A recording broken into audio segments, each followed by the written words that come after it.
John Bonham represents the rawest of Led Zeppelin. The ferocity, the talent, the sheer electricity of the music, the anger, the violence, the demons it brought. John Bonham was made to drum. He was made for Led Zeppelin. But was everything that came with the stardom made for John Bonham? The Beatles may have sweetly asked the world to please me as they ushered in the era of stadium concerts, but Led Zeppelin took the idea and corrupted it. Lyrically, they carved out their own path. They didn't want the world to please, they wanted it to squeeze till the juice runs down my leg. They turned their stadiums into debauched, decadent, and dangerous road shows. It was almost as if the band was propelled by an ominous, thundering heartbeat, a heartbeat that rumbled from deep inside one man. John Bonham wasn't just given the nickname The Beast, he earned it, and I imagine his mother would agree. After putting her through 26 hours of labor, Bonham was born on May 31st, 1948, near Birmingham, England. Shortly after Bonham was born, his heart stopped beating. To add to Bonham's mother's terror, the doctor on duty was missing. As the moments ticked by, a quick-thinking nurse hauled in another doctor who was able to revive baby Bonham. After the situation had calmed down, the nurse confessed that it was a miracle that the baby had survived, and so Bonham's days of causing pulse-pounding mayhem had begun. By the age of 5, Bonham was driving his mother nuts. He would camp out in the kitchen pounding on pots and tins with knives and forks. She must have seen something though, because when he was 10, she got him a snare drum. For his 15th birthday, his father gritted his teeth and bought Bonham a real drum kit. Bonham's headmaster also saw something. In the boy's report card, he wrote that Bonham would either end up a dustman or a millionaire. Neither the rigid British class system nor certain headmasters could quash Bonham's drumming dreams. By day, the mighty percussionist would do back-breaking physical labor at the family construction company, and at night he would pound away till dawn with the various local bands. By 1964, when he was only 17, the magic was already starting to happen in both his music and his love. Bonham may have lived in the suburbs, but in the 60s even they were pulsating with a rich music scene. By now, the wild-haired Bonham had not only earned the nickname Bonzo, but also a reputation as an outstanding drummer. It was at a local dance that he met a pretty blonde named Pat who would soon be his wife. The magic continued when fate shoved Bonzo into the path of 3 other extremely talented musicians and their incredible manager, Peter Grant. It's mind-blowing how 4 dudes, John Bonham, Robert Plant, Jimmy Page, and John Paul Jones, just jamming together for the first time in a room below a London record shop in 1968, would go on to birth hard rock, revolutionize the music industry, and become the center of a swirling storm of substance-fueled madness, devouring everything in its path. And at the heart of it all, as bassist Jones recalled, as soon as I heard John Bonham play, I knew this was going to be great. But on the other side of that coin, his genius came with the dark side. The year 1969 was a time of upheaval for many, including journalist Ellen Sander, who covered Led Zeppelin's tour supporting their first album. At the tour's end, she went backstage and the band members, led by Bonzo, lunged at her while shrieking and ripping her clothes off in a frenzy. I was terrified, Sander said. The backstage nightmare continued for Sander. All of a sudden, there were all these hands on me and all these big guys, she recalled. The band's manager, Peter Grant, a hulking former wrestler, began heading toward her. Thankfully, instead of piling on, Grant ripped Bonzo off of Sander, allowing her to escape. Sander said, with a grace they did not deserve, "They didn't hurt me except for my feelings." Sadly for Bonzo, that wouldn't nearly be the end of his antics. As savage as the backstage incident was, Bonzo's booze-fueled debauchery got even worse. There is a famous photo of the Beatles laughing as they fish out of the window of the Edgewater Hotel in Seattle. Cute, right? If there was a similar photo of Led Zeppelin a few years later at the same spot, well, let's just say that it would be for a more mature audience. What happened at the Edgewater on that fateful day should definitely stay in the Edgewater. Alas, the incident became infamous as one of the most depraved acts in the history of rock. As friend of the band Vanessa Gilbert recalled, she was getting high and looking out at the water when Bonzo popped out on his balcony and yelled, "You guys gotta come and see this." When Gilbert got to Bonzo's room, she couldn't believe her eyes. She said he proudly pulled back his shower curtain to display at least 8 mud sharks swimming on top of each other. The band's manager was lying on the bed with a bottle. It was a bizarre scene that would only get worse. The details that follow are a much disputed part of Zeppelin lore, but as Gilbert tells it, they were taking a mud shark and rubbing it on one of these girls. In some versions, they of course did a lot more than that. Then, as Gilbert said, after that, everything in the hotel room started going out the window, even the ashtrays. All of this pandemonium caused Bonham to have a meltdown. Throwing the contents of Bonham's hotel room into Elliott Bay was hard work because everything was screwed down, but he was nothing if not persistent. What happened next shouldn't be surprising. As Gilbert recalled, after a couple hours of this, Bonzo realizes it's his room and he turns into a big baby. He wants to go to sleep, and now he doesn't have a bed to sleep in because it's floating in the ocean. Now, we're not looking for Easter eggs here, but isn't it curious that Bonzo changed the name of his epic drum solo from Pat's Delight after his wife to Moby Dick when it was released as a track on Led Zeppelin 2, just a few months after the Mud Shark incident? Regardless, many folks consider it one of the greatest drum solos of all time, so all's well that ends well, I suppose. During the band's live shows, Bonzo would sometimes make Moby Dick last up to 30 minutes, which allowed his band some me time. Again, information for a more mature audience. According to legendary groupie Pamela Des Barres, she was sashaying backstage with Jimmy and Robert while Bonzo thrashed away on Moby Dick. It was like being wrapped up in a thunderous hurricane of expanding, contracting, holy sound. As wild as Bonham's life sounds, long stadium tours can be a total grind. To add to his frustration, the band's success meant that they couldn't leave their hotel rooms without causing chaos. Bonham's bandmate John Paul Jones said he really hated being away and he hated flying, so that was another thing that made him drink.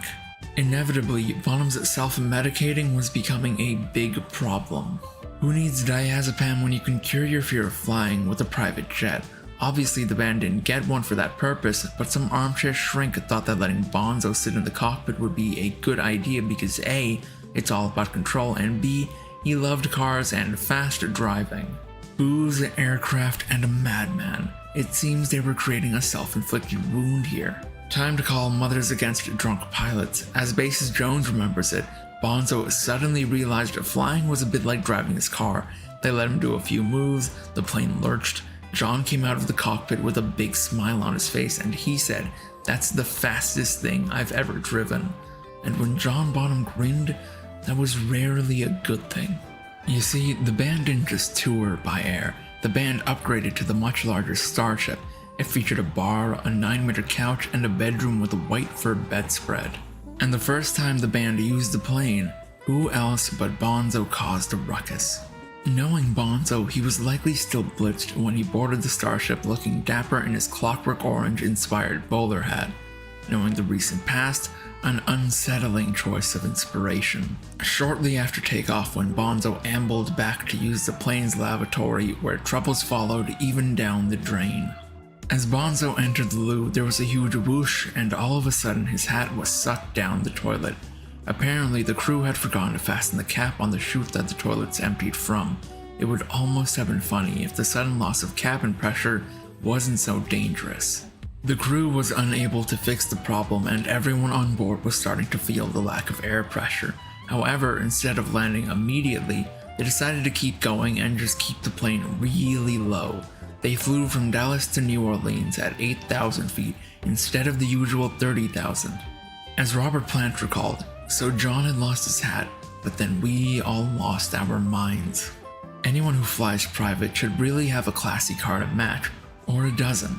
One time while in LA, Bonham and his manager Peter Grant decided to stop into a Rolls-Royce dealership. As scruffy Bonham, who probably didn't look like the brand's typical clientele, was admiring a silver shadow, a salesperson hurried over and said, "Sonny, don't put your hands on it unless you can pay for it." Bonham, not likely used to being treated that way, decided to have a little fun. How much is it then? After the dealer told him the price of the car, Bonham said to his manager, "Quick, give me 85 grand," and Grant pulled out a paper bag full of cash. With a flourish, Bonham dumped it on the table and was the proud owner of a glorious new Rolls. Thus far in our automobiles adventure, Bonzo hated planes, loved automobiles, and wreaked havoc on one train ride in particular. During the band's 1971 Japan tour, Bonzo took his typical sloppy horseplay a few notches too far. When bandmate Jimmy Page and his girlfriend went to the dining car, Bonzo found the girlfriend's purse and, well, there's no other way to say this, Bonzo dropped his captain's log in it. If you, the viewer, are wondering if it could get worse, well, yes it could, all while he was still in Japan too. At the Tokyo Hilton, brutish Bonzo, who likely had superhuman strength from pounding away for 3 hours most nights, picked up a room service card and threw it at a record company executive while he was having a shower. And yet, it gets stranger still. So far, you may not have pegged Bonzo as a refined man, but one evening while in Japan, he and the band's manager Richard Cole decided to seek out some cultural artifacts. The lads snagged some super sharp samurai swords, as one does, and proceeded to slice and dice their rooms beyond recognition, but this was just the warm-up. In what could have been a scene from A Clockwork Orange, the two boozers bounded down the hall, swords in hand, and chopped their way into bassist John Paul Jones' room. If he hadn't been so out of it, he probably would have had a heart attack. Jones was so inebriated that he didn't wake up when they dragged him out to the hallway. Bonzo and Cole then sliced Jones' room to smithereens, all while Jones had slept soundly in the hotel hall. The next morning, a shocked housekeeper got an earful of curses when she tried to wake the dazed and confused Jones, who at first didn't realize that he wasn't even in his room. To no one's surprise, the Tokyo Hilton banned Zeppelin for life. You might say Bonzo was an artist of destruction, with every new hotel room as his blank canvas. At one of the exclusive and secluded Chateau Marmont bungalows in LA, he and manager Cole went on a particularly abominable spree with an X-rated entertainer named Dahlia the Dog Act, acts that we will carefully step ourselves through. The band's manager Cole arranged for Dahlia the Dog Act to come to the bungalow and perform for him and Bonzo. When it wasn't up to his expectations, Cole, eager to see a show, went so far as to fry up some bacon and use it to lure the dog into action. The show they came for wasn't happening, so Cole stepped in and proceeded with Dahlia. As that went on, he urged Bonzo to step in and take over. No bacon was needed, and during the act, Bonzo asked Cole for some feedback as Cole cheered him on. The Chateau Marmont has hosted a lot of wild behavior, but this must have been a first. Grant, the other manager, burst into the room while Bonzo was in the thick of things and dumped a gigantic industrial-sized can of baked beans all over the entwined lovers. To wash it all down, he proceeded to pop a bottle of champagne and spray it all over the pair. That is the baked beans incident, and so we continue on. Something much darker happened aboard the starship. To fortify himself for the flight, Bonzo consumed a whole bottle of booze and passed out. When he awoke, he stumbled out of the bathroom wearing only a robe. Then he grabbed at a flight attendant who happened to be walking past him. Consent was clearly a foreign term. As Bonzo pawed and clawed at the flight attendant, he threw open his robe and then announced his intention to the crowded plane. The petrified flight attendant let out a piercing scream, and Cole and Grant came running. They ripped Bonzo off the woman and put her in the care of guitarist Page, who gently tried to console her for the next 10 minutes. To make matters so much worse, this happened in front of a bunch of journalists who were traveling with the band. Bonham was a man of stark contrasts, which becomes clear when you compare his boozy, rock god lifestyle of sold-out shows and screaming fans to his calm and happy home life. He used some of his mountains of cash to buy and fix up an idyllic farm in Worcestershire for his growing family, Pat, daughter Zoe, and son Jason. He even started breeding cattle. That said, keeping the two very different worlds in balance was becoming an increasingly insurmountable task. By the mid-70s, the band had become a big bad monster. Everywhere they went, they were breaking attendance records, grabbing headlines, and leaving legions of terrorized hotel staff in their wake. One newspaper called Zepp's fans the most violent, unruly crowds ever to inflict themselves upon a concert hall. The pressure was reaching a fever pitch, and Bonham was starting to show signs of strain. The show must go on, especially when unprecedented stadiums full of sweaty fans are clamoring to hear Stairway to Heaven. By 1975, Bonzo would be pounding away on drums with the bag of his vices in full view between his legs. Black Sabbath rocker Tony Iommi said, paraphrased, "I saw John a few times when he'd throw up and then have another hit." Little did the band know that their rock and roll circus tent was a heartbeat away from unraveling. In the mid-70s, Britain's Labour Party got serious about taxing the rich. How serious? Well, the taxman wanted to snatch 83 to 98% of investment income from top earners. This sent the band into tax exile, which meant Bonham didn't enjoy as much family time at his farm. It also caused much more than accounting drama. Adding to the stress of the tax exile, lead singer Robert Plant's wife almost perished in a car accident while the couple were on vacation in Greece. The injured pair flew to the UK for treatment, but their accountant suggested they delay the plane's landing until after midnight to avoid wasting one of their precious few days allowed in England. And while Jimmy Page was in exile in LA, he developed a nasty smack habit that he shared, of course, with Bonzo. If interventions were common then, Bonzo might still be with us. Musician Glenn Hughes said, "Towards the end, he drank so viciously. The guy was miserable, and it doesn't matter how much effing money you've got, alcoholism will take you out." Manager Phil Carlo said, "I don't think it would have lasted much longer. The music was nowhere near as good as it had been." Forget about ridiculous tour riders. During the band's 1977 tour, which would be their last, Bonzo's outbursts were becoming so disturbingly violent that journalists covering the band were given the following instructions. Do not make any sort of eye contact with John Bonham. This is for your own safety. As is often the case with Bonham, it would almost be funny if they weren't being so blunt about it. Pounding the drums almost nightly was no longer providing an outlet for his frustration at being away from his family, and he was regularly provoking fights with anyone and everyone to the point where his bandmates kept secret hotel rooms where they could hide from his out-of-control rampages. When they made plans to go out, someone would whisper, "Shh, don't tell Bonzo."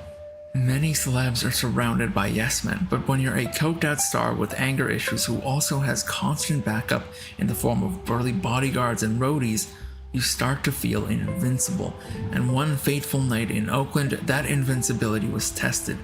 Bonham witnessed a security guard smack the hand of band manager Peter Grant's young son. Then havoc broke loose. An epic brawl broke out, and the guard who reprimanded the boy was put inside a trailer and beaten to the point of requiring hospitalization. After the dust settled, the authorities apprehended Bonham, Grant, and 2 other Led Zeppelin crew. The band's reputation was in tatters, and to make matters worse, 2 days after the massive melee, Robert Plant's 5-year-old son succumbed to a stomach virus. It was clearly time for everyone to take a step back. Bruised but not beaten, in 1980, the band decided to go on their first North American tour since 1977. During rehearsals, the band stayed at Jimmy Page's house just outside of London. However, on the morning of September 25th, 1980, when Bonzo still hadn't emerged from his room, the band realized that something was very wrong. When bassist Jones and the tour manager went to rouse Bonham that afternoon, he was unresponsive. And at the young age of 32, John Bonham was gone. And as he had recently kicked illicit substances, the only other substance in his system was medication for depression and anxiety. The beating heart that had once propelled the band to their share of good times and bad times had gone silent, and with it, so too did their music. Just a couple months after Bonham's passing, Led Zeppelin announced that without their dear friend, they could not continue as they were. Robert Plant once said on the BBC radio show Desert Island Discs, he was big, he had this way about him, and he said, "Look, you're going somewhere really special, but you will never get there without me." He was right on both ends. His heart could propel them further, but without the heart, There was simply nowhere else to go. If you enjoyed this video, please like and subscribe to Factinate for more.